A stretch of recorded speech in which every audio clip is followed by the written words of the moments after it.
เรามองดูนะเด็กพิเศษกับเด็กปกติเนี่ยนะคะก็มีกายภาพที่เหมือนกันใช่ไหมคะนั้นการเริ่มต้นเนี่ยเราก็น่าจะมองว่าเขาจะใช้ชีวิตอยู่บนโลกยังไงนั้นถ้าเรามองเห็นเด็กปกติใช้ชีวิตอยู่บนโลกนะคะเช่นเขามีการสัมผัสความรู้สึกต่อทุกสุขที่อยู่ในโลกนะคะแล้วก็มีการเคลื่อนไหวนะคะแล้วก็มีการสร้างสมดุลอะไรในตัวเองเนี่ยอันนี้ก็เป็นวิถีของการเติบโตของเด็กปกตินี่ถ้าเรามองดูเด็กพิเศษเราก็น่าจะมองไปนะคะณตรงนั้นเหมือนกันแต่จะมีบางอย่างที่น้องทำไม่ได้ถ้าทำไม่ได้อย่างไรเราก็ต้องมองไปที่ความสามารถของแต่ละคนนะคะว่าเขาต้องการอะไรบ้างแล้วเราจะช่วยเขายังไงให้เขาอยู่ในโลกนี้ได้อย่างมีความสุขอย่างเป็นสุขนะคะตามอัตภาพของเขาหรือว่าตามอย่างที่เขาเป็น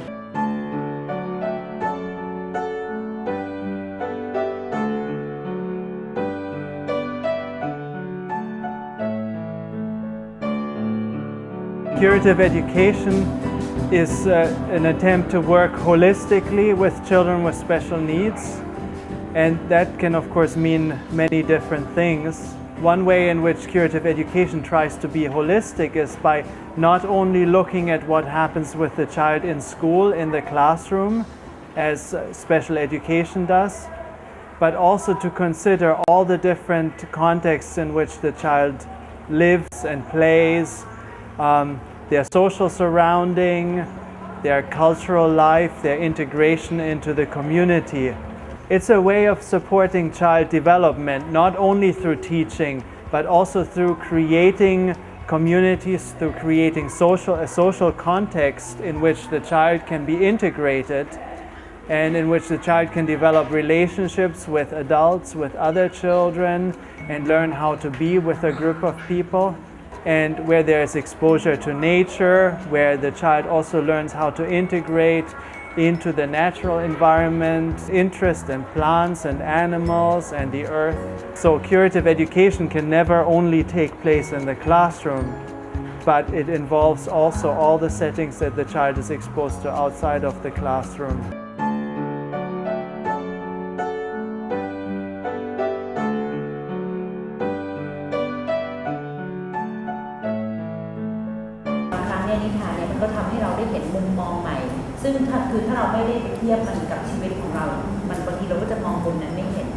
So you can look through the images of a story at a situation in life and you discover something. So I would like to share or offer some of my thoughts about this story and bring that story in relationship to our work with children with special needs. Once upon a time, there was a poor woodcutter who lived by the edge of the great forest. And every day he went into the forest with his old iron axe to cut firewood so that he could make a living for himself and his family. His axe was old and the work was hard. And so he had to work hard every day and brought home but little wood. But it was just enough to sustain himself and his family. And even though the work was hard and slow, he faithfully went into the forest each day and worked from morning till night with never a thought of giving up. Now one day, he went into the forest again, and he went right up to the big tree that stood by the edge of the great river. And as he began to cut the big tree, the wood was too hard for his old axe. The tree was too strong. And his axe bounced back, flew from his hands right into the river. Now the poor woodcutter did not know how to swim, and so he found a long stick and he tried to get his axe back out of the water. And try as he would, the woodcutter could not get his axe back. The poor woodcutter was in despair. How could he go back empty-handed? In his despair, he turned around and turned towards the big tree, and he began to pray to the spirit of the tree. The spirit of the tree stepped forward and appeared. The poor woodcutter said to the spirit of the tree, I have lost my axe at the bottom of the river. I cannot go back empty-handed. Please, will you help me find my axe again? The spirit of the tree waved his hands, and in them there appeared a beautiful golden axe. Poor woodcutter looked at it. How beautiful it was. How wonderful it would be to own such an axe. Is this your axe? Asked the tree spirit. No, this is not my axe, said the woodcutter. Mine is just an ordinary old iron axe. So the tree spirit waved his hands again, and in his hands there appeared a shining, bright silver axe. The spirit of the tree asked again, Is this your axe? This is not my axe.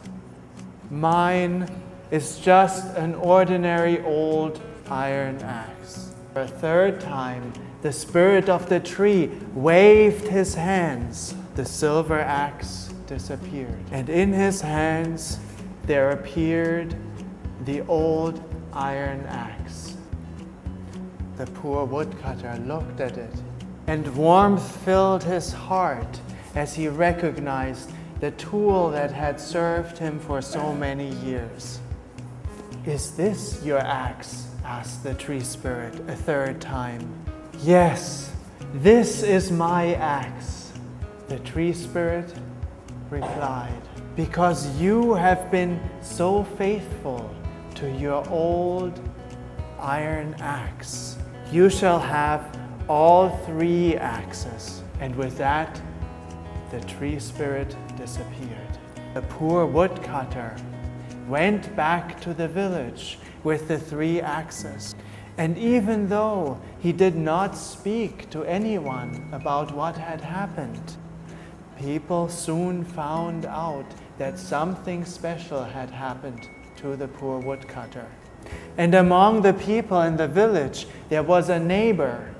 He also was a woodcutter. He also had an iron axe, but his axe was new and bright and sharp. So his work was much easier, and he brought back more wood than the poor woodcutter. But when he heard what had happened to the poor woodcutter, he went to his house and asked to see the golden and the silver axe.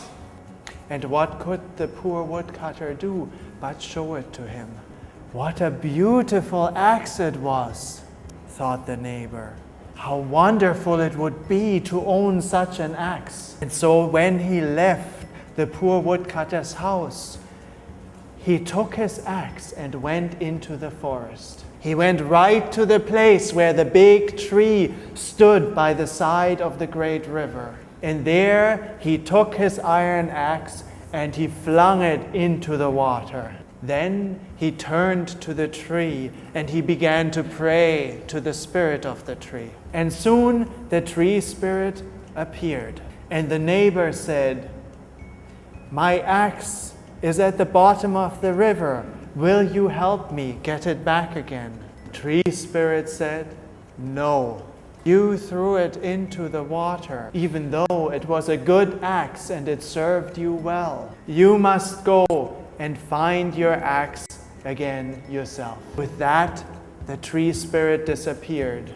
The neighbor also did not know how to swim, and the water was deep and fast, and so he had to go back empty-handed.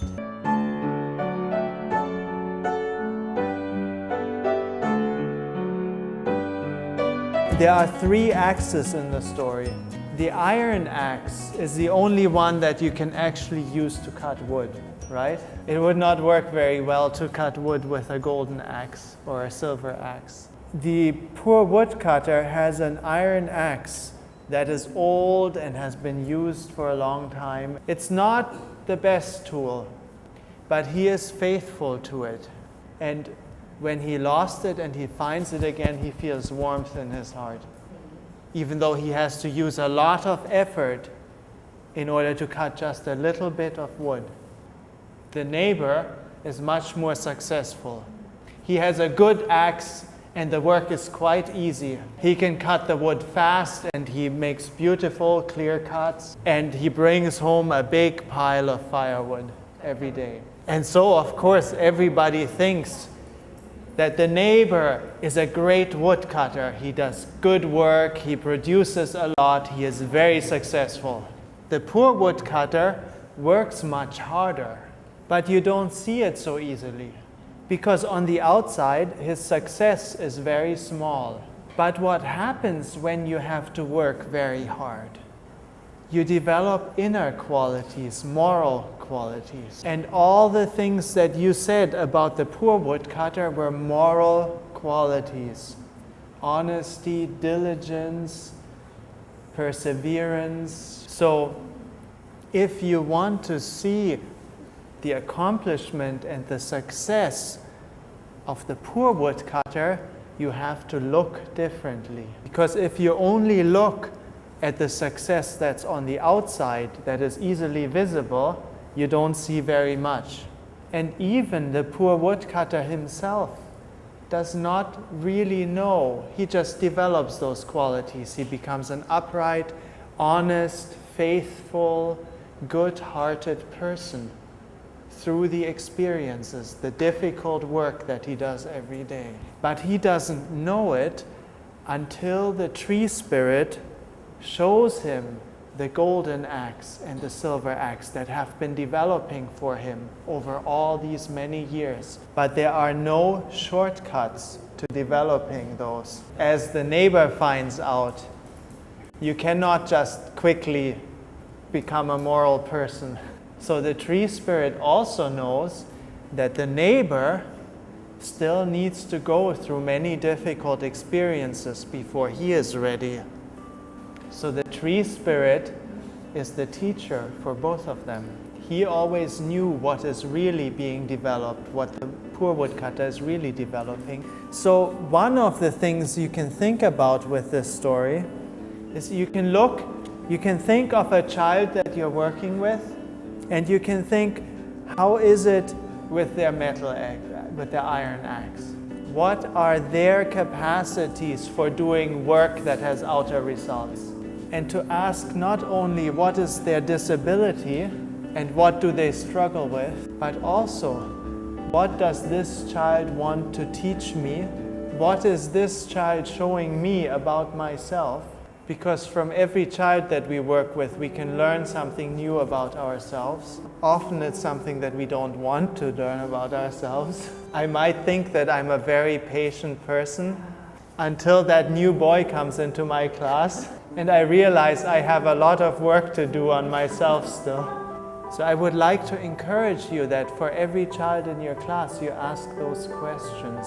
Not only the everyday question, what is their disability, what are they struggling with, but also the question, what are they teaching? Who are they as a teacher?